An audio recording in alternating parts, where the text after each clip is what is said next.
Hi Virgo, this is your May 12th through the 18th weekly tarot reading. We'll have 5 separate spreads in this weekly reading. In the first spread, we'll be looking at new love entering your life. Spread number 2 is for those of you who are already in a relationship or married. In the third spread, we'll see if anybody wants to get back together with you. After that, in spread number 4, we'll talk about your work, your business, and your finances. And the fifth spread will be what you're not expecting to happen this week. Please like, comment, and subscribe to support this channel. This first spread is on new love this week, Virgo. We have the Seven of Swords, clarified by the Six of Swords. We have the Eight of Wands, clarified by the Wheel of Fortune. We have the King of Wands, clarified by the Ten of Pentacles. In the potential outcome, we have the Ace of Swords with the Ten of Cups and the Hierophant. And we also have the Two of Cups on the bottom of the deck. You could be dealing with a fire sign. Aries, Leo, Sagittarius. We also have Taurus on the table. Well, Virgo, I'm surprised. I am surprised to see a reading like this for you. All right. My understanding is that Virgos like to plan things ahead. Virgos like to strategize.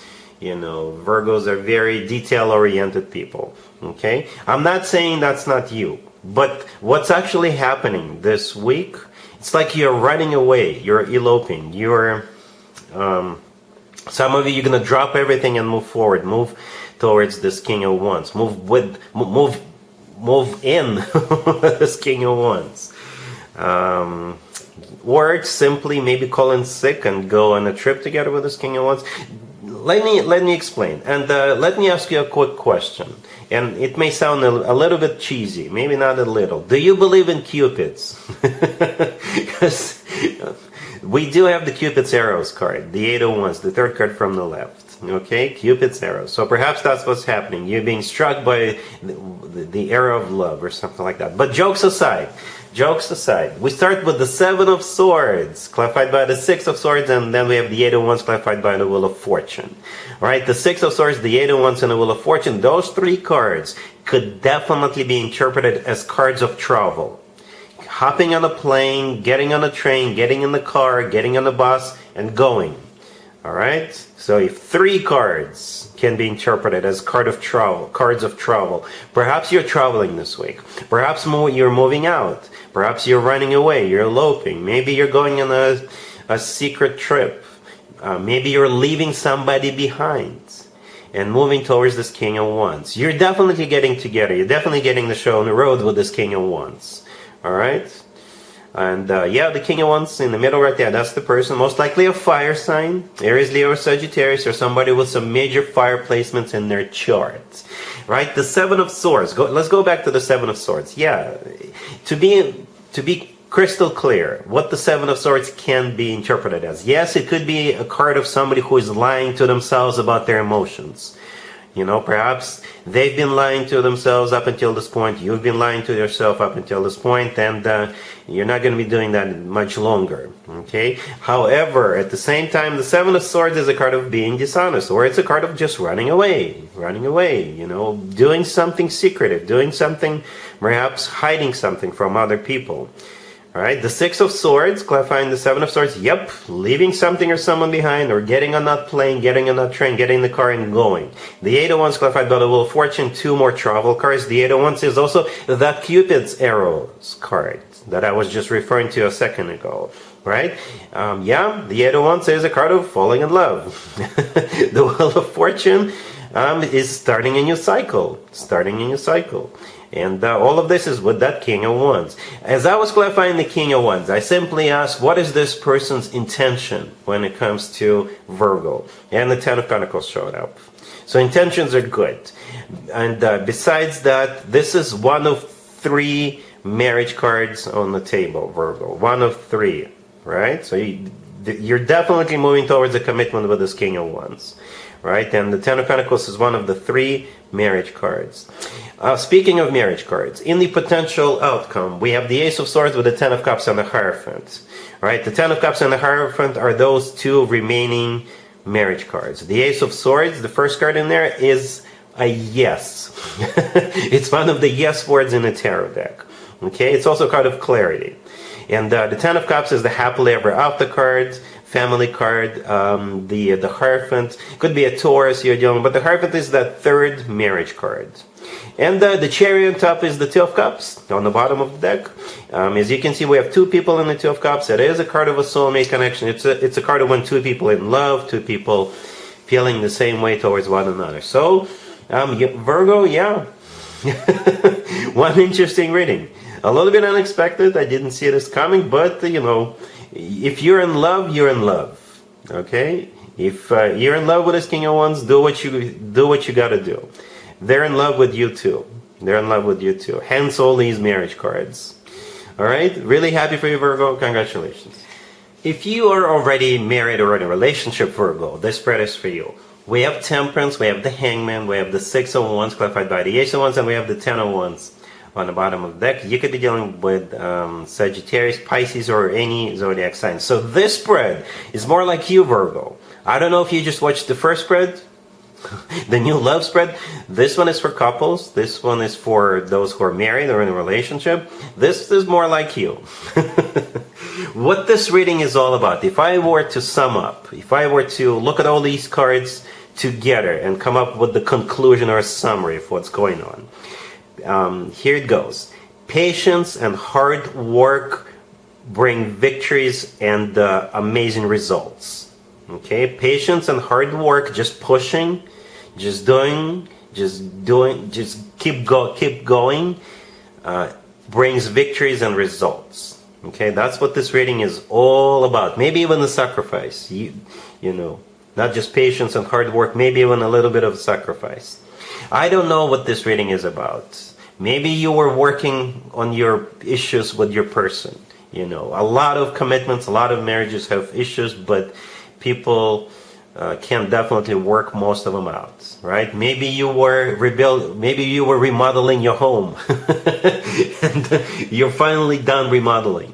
Maybe one of you were studying for some kind of a certificate and they're going to pass the cert exam and they get a better job as a result. All right? Maybe one of you is getting promoted at work. Something along those lines, right? But this reading is definitely about somebody just working hard over time, even sacrificing, being patient. And with the Six of Wands clarified by the Ace of Wands, here comes the victory, here comes the results, here comes something amazing, something good. Right? Temperance, the Hangman, and the Ten of Wands. Those three cards are talking about that hard work, just pushing, just staying on course. Alright? Cool.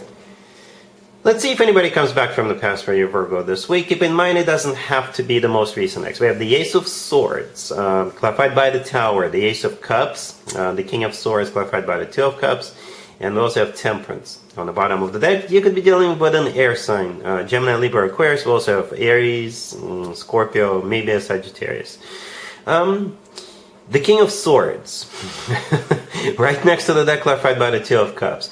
That would be the person from your past, right? So it's probably an air sign, Gemini, Libra, or Aquarius, so they may have some major air placements in their chart. From what I see, this is like a major attempt to reconcile.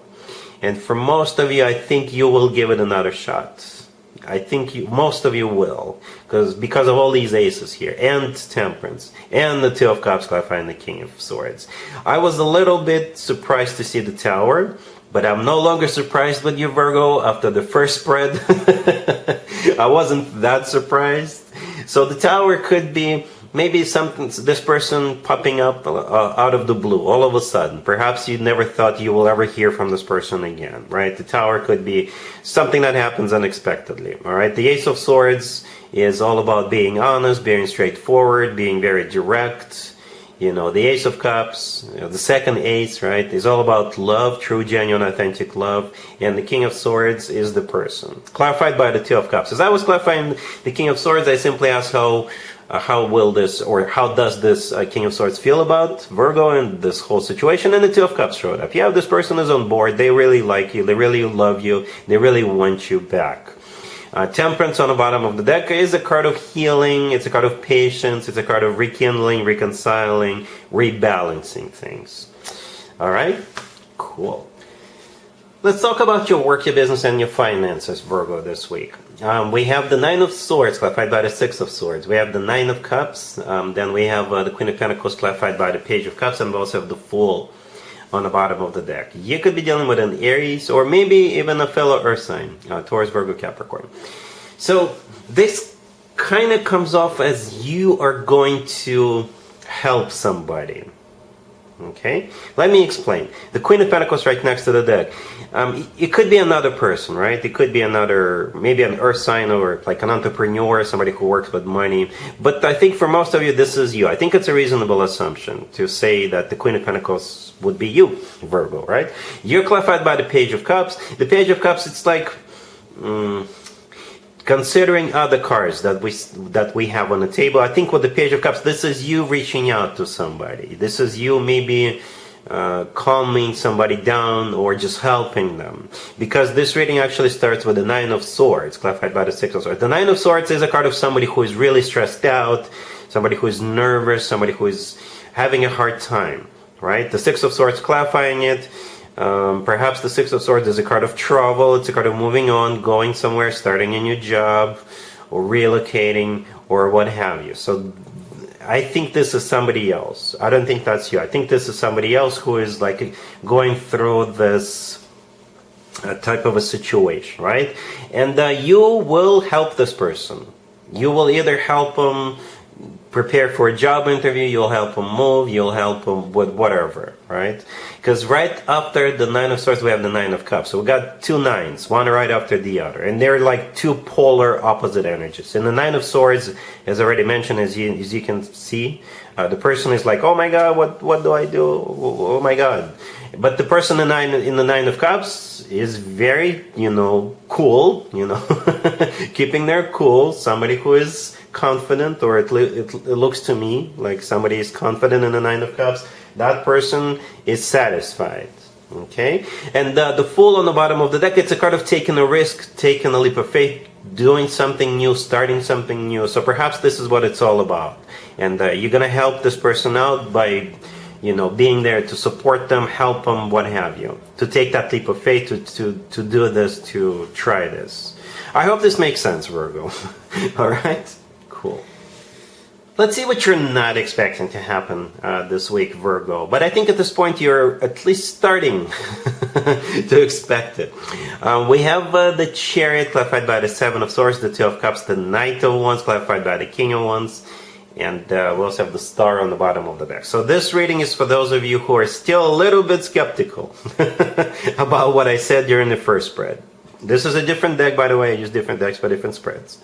But this is the same message. Same exact message as in the first spread. Okay? Your life is about to change. I think you're going to fall madly in love with this person. Right? And when we're in love, we're not ourselves, Virgo. We're not ourselves. Okay? Something about this King of Wands that will just turn your world upside down. Okay? Perhaps you've never fallen in love like this before.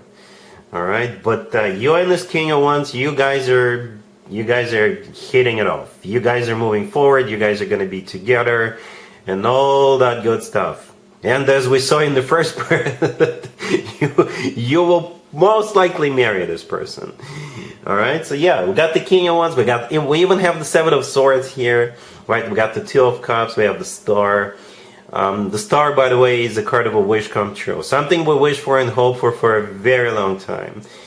All right, yeah, and I'm speechless. I was kind of speechless before I started recording the first spread, and I'm speechless now. All right, Virgos. So anyway, what you're not expecting is this: you and this King of Wands, your life turning upside down. All right, that's what you're not expecting, in a good way. In a good way. This could be the love of your life. All right, Virgo. So that's what I have for you for this reading for this week. If this video resonates with you, please like it. Please also comment and subscribe. And other than that, Virgo, have an amazing week.